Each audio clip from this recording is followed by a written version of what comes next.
Labdien! Mani sauc Anģela Džafārova, un šodien parādīšu, kā es gatavojos datorikas stundai 6. klasē. Kopīgošu ekrānu. Lai sagatavotos stundai, šodien izmantošu rīku Datoriem AI skolotāju mākslīgo asistentu. Izvēlēšos klasi, tātad 6. klase, sameklēju datoriku. Ja uzreiz neredzat savu priekšmetu, var arī šeit lodziņā rakstīt datorika, 6. klase, atzīmēju un saglabāju. Redzu tēmas, kuras man gada griezumā šajā priekšmetā ir jāapgūst, un arī pati var pievienot savas papildus tēmas. Piemēram, šeit esmu pievienojusi skraču spēles izveidi kā papildus tēmu, jo kopā ar skolēniem veidojam dažādas spēles skračā.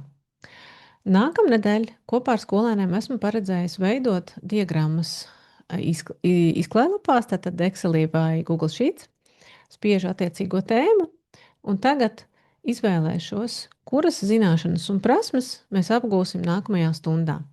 Kā jau teicu, runa ir par diagrammām, tātad diagrammu rediģēšana, diagrammu veidošana, datu attēlošanas veidi, diagrammu pielietojums. Tātad apstiprinu, un te man tad ir apkopoti manas izvēlētās tēmas, un tagad izveidošu praktisko uzdevumu. Tā kā iepriekšējā stundā ar skolēniem mēs kopā jau veidojam tabulas un vienkāršas stabiņu diagrammas, tad šodien vēlos, lai viņi patstāvīgi pastrādā un paveido, piemēram, stabiņu un apļu diagrammas par Ziemeļa Eiropas lielākajām valstīm. Tātad izvēlos praktiskais uzdevums, atspiežu vaļā šo te zobratiņu, kur ir rakstīts diferenciācija un pielāgošana. Tagad norādu taksonomijas pakāpi, kurā vēlos šo uzdevumu veidot. Manā gadījumā tas būs Zolo 3. pakāpe. Un te, kā jau es teicu, man ir ideja, es gribētu, lai bērni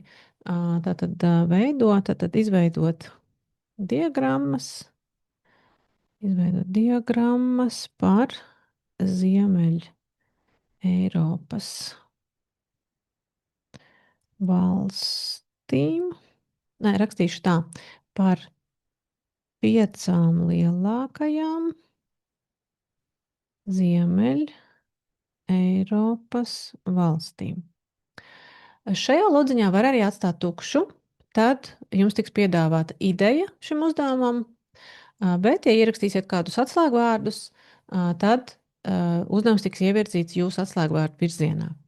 Šo lodziņu ļoti labi var izmantot arī starp priekšmetu saiknēm. Ja, piemēram, šobrīd ģeogrāfijā bērni mācās par Ziemeļa Eiropu, tad es ievijot iekšā šo te atslēgvārdu vēlreiz, tātad arī manā datorikas priekšmetā bērni atkārtos Ziemeļa Eiropas valstis. Spiežu tagad izveidot. Nepilnas minūtes laikā man tiks izveidots dokuments ar šo praktisko uzdevumu, kurā būs aprakstīts uzdevums, būs aprakstīti soļi bērniem, kā šo uzdevumu pildīt, un man tātad arī kritēriji, kā to vērtēt. Tad redz, kur ir mans uzdevums, Ziemeļa Eiropas valstu iedzīvotāju datu attēlošana un analīze, un re, kur ir uzdevums. Tātad jums ir dota tabula ar valstu iedzīvotāju skaitu. Jūsu uzdevums ir izvēlēties vispiemērotāko datu attēlošanas veidu, stabiņu diagrammu, līniju diagrammu vai sektoru diagrammu. Tātad re, kur ir apraksts un soļi. Redzu uzreiz, piemēram, stabu diagrammu, ja te gribās palabot. Tepat tās varu izlabot stabiņu diagrammu, ja? Dažreiz var tā būt. Ja kaut ko gribās pamainīt, piemēram, arī šeit izlabošu stabiņu diagrammu, ja gribās pēc būtības pamainīt, piemēram, ja sektoru diagrammu gribās nosaukt par apļa diagrammu, tad varu šeit izmaiņu lodziņā to ierakstīt. Tātad sektoru diagrammas vietā izmaini un sektoru diagrammu aizvieto ar apļa diagrammu. Tātad spiežu dzelteno pogu, un manas izmaiņas tūlīt uzdevumā tiks pārģenerētas, tiks izveidots jauns uzdevums, kurā tātad vairs nebūs, kur tātad vairs nav sektora diagrammas, bet ir apļa diagrammas. Kur ir sniegtie dati, iedzīvotājs skaits miljonos, ir dota tabula, kādi ir nepieciešamie priekšmeti un sasniedzamais rezultāts, kuru arī vēl ierakstīšu e-klasē. Klāt šim te uzdevumam vēlos snieguma līmeņa apraksta tabulu, lai skolēni zinātu, pēc kādiem kritērijiem es likšu vērtējumu, tad, kad viņi man būs šos savus darbus iesnieguši. Redz, kur ir lejā izveidot snieguma līmeņa aprakstu, spiežu izveidot. Atkal, ja man ir kādi konkrēti kritēriji, ko es vēlos norādīt šeit, tad varu ierakstīt. Ja nē, šoreiz atstāšu tukšu, lai viņš pats balstoties uz uzdevuma formulējumu, izveidotu man tabulu, kurā tātad kur jau ir gatavs, ir tātad diagrammas veida izvēle un pamatojums, diagrammas izveide un elementu precizitāte, datu interpretācija un diagrammas nozīmes skaidrojums un digitālo prasmu nozīmes paskaidrojums datu attēlošanā.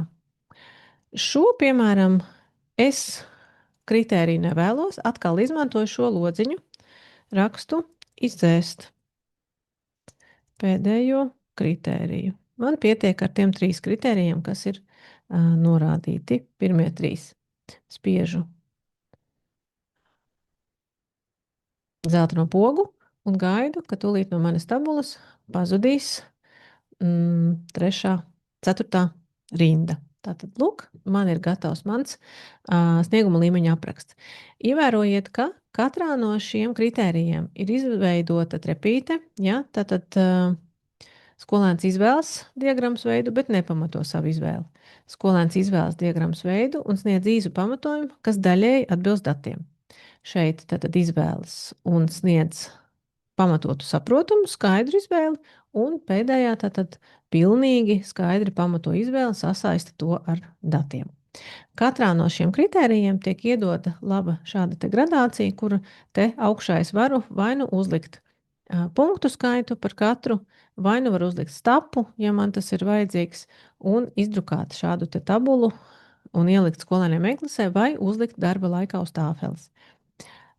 Ja vēlos šo darbu saglabāt kā Word dokumentu, lejā ir Word Google Doc poga, spiežu, un man lejuplādes mapēs ielādējās Word dokuments, kuru es varu rediģēt kā jebkuru Word dokumentu. Kur ir mana tabula, man patīk to sagriezt šādi guļus, tad tā ir ērtāk pārskatāma. Tā, nu redz, kur ir mans, ja tad šo, piemēram, visu nevēlos, izdzēšu, un man ir gatava tabula. Esmu gatava stundai. Paldies, ceru, ka bija noderīgi. Visu labu!